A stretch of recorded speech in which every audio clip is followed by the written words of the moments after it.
Hi, everybody. It's Dr. Patricia Coughlin, and I'm responding today to a request by a subscriber who wanted to understand the phenomenon of instant repression.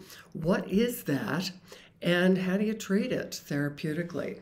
Well, I trained with Dr. Habib Davanloo, who developed the method of intensive short-term dynamic psychotherapy, and he referred to this as a very specific mechanism to instantly repress out of consciousness threatening and forbidden impulses. Very specific.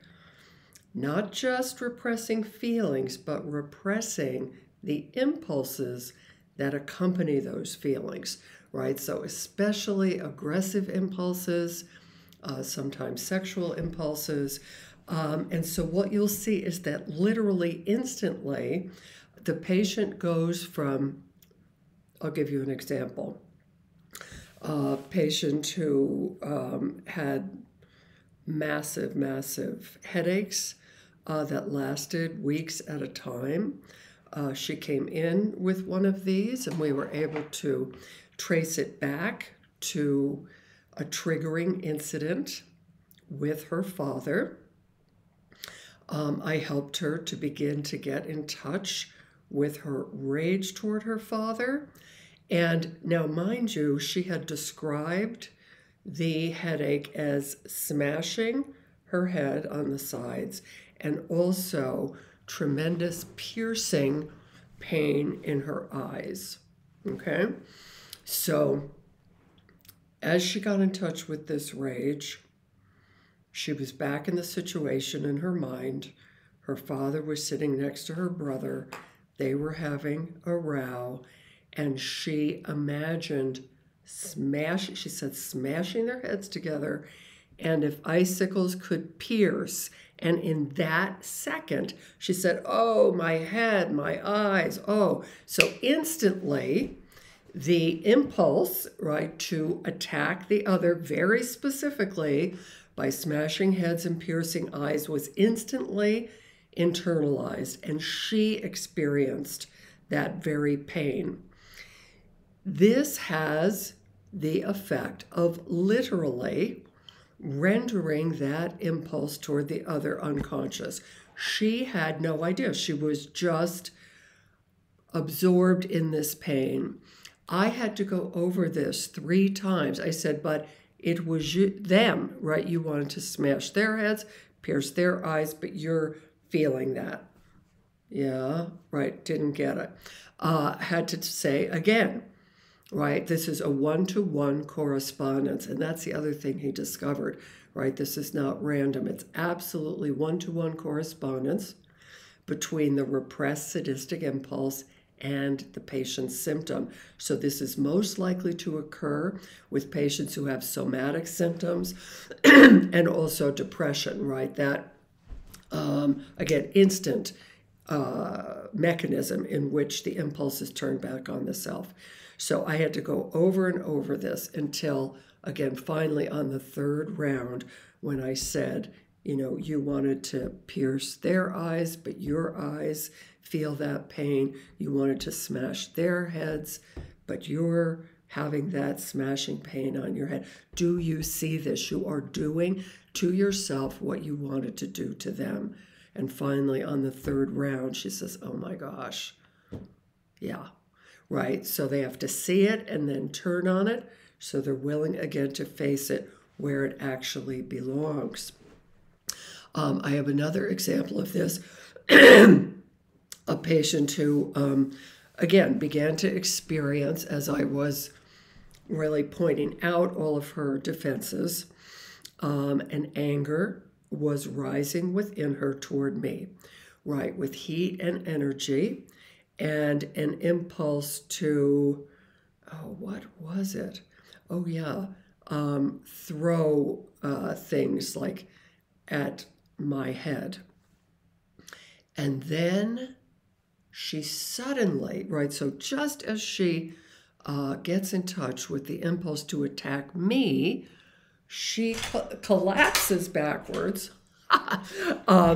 And says, oh, I'm so exhausted. I just can't. I said, how do you instantly become exhausted? Now, this not only was repressing her mixed feelings and particularly her guilt, but it kind of wiped out the anger and the aggression that she had just experienced. She says, "Oh, I'm too tired. I can't even access the anger." And I said, "What do you just did?" And you had this experience of anger toward me with this impulse, in fact, to lay me flat, right? Right? I would go over, isn't it? But you're the one now who flattens out. Again, doing to the self what they wanted to do to the other in an instant. And in that instant, they completely forget about it. It wipes it out. It really has that effect of repressing that impulse right into the unconscious. So it's our job to instantly catch that, right? And say, again, this was toward me or toward them, and now you are doing it to you.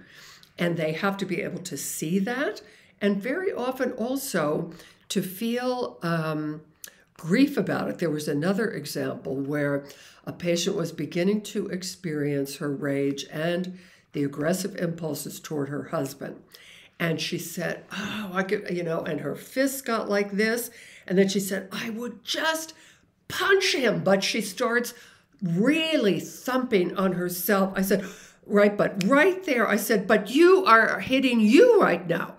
And then she went, oh my God, I'm turning toward me. And she started to cry, right? Which again is a very good thing, right? Because she was really experiencing the grief over that mechanism and how much she had turned aggression back on herself in a way that really hurt her. So that's the mechanism. It's to completely eradicate this from the conscious mind and then to do it to the self. So it often has this kind of extra punitive element to it. So your job is to instantly pick that up, right? You don't want to let that get, entrenched in the person where it's going back on them. You instantly catch that and say, but the impulse was toward them. Now you're doing it to yourself. Do you see that? Right? Can we face it where it really belongs? Depending on how, like in that one case, I had to go over and over it 3 times before she got it. In the last case, she kind of got it right away when I said, but you're punching you now, right? And she saw it and really felt the grief, right? Was able to drop it. And then you want to continue to face that rage toward the other. Now, again, this is what I learned from Davenlo. This is how I understand the phenomenon. Others since then, I think in particular, Josette Tenhav de Lagib and Rob Naborsky have greatly expanded this concept beyond just instant repression of the forbidden impulse.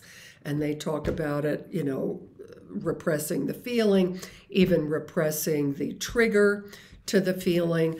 I have not found that so helpful. I really stick right with that original definition. I think there are other mechanisms at play in,